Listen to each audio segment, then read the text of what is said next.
yerleşken aşu joyning yeniga keldim. Bil yürgen bostanlarni xiyalda gezdim. Lekin sen yok ne hacetsiz bana mehirler. Açık azap yüreğimde şundala sezdim. Simsim yakkan yağmurlarda bile yürek tok. Soğuk demey akarlarda bile oynaydık. Bahardaki bir cük çıkan kipineklerdek muhabbetlik şehirlerden süydü izledeydim.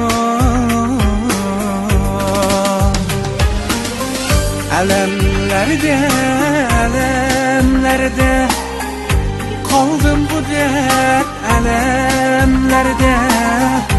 Derdim hiç derman yok, yürer tenhamen geceler. Elemlerde kaldım bu dert elemlerde. Gönlümge hiç deva yok, yürer tenhamen hiyallerde.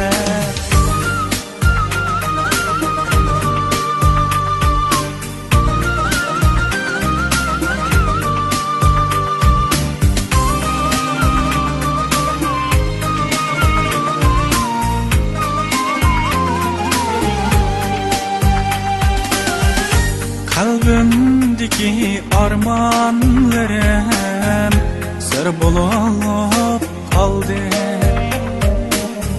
Senin üçün baskan kadem iz bulup kaldı. Yürekteki dertlerimni insan bilmedi. Мәңгі деген күнжерде құр болып қалды. Elemlerde kaldım bu dert elemlerde.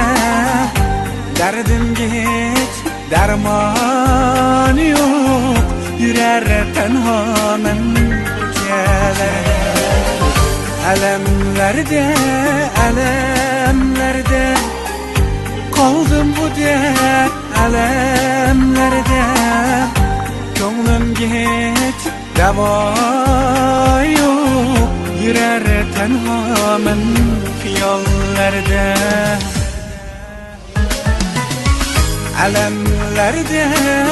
Elemlerde kaldım bu dert elemlerde. Derdim hiç derman yok, yürer tenhamen gecelerде. Elemlerde kaldım bu dert elemlerde. Gönlümge hiç deva yok, yürer tenhamen hiyallerde.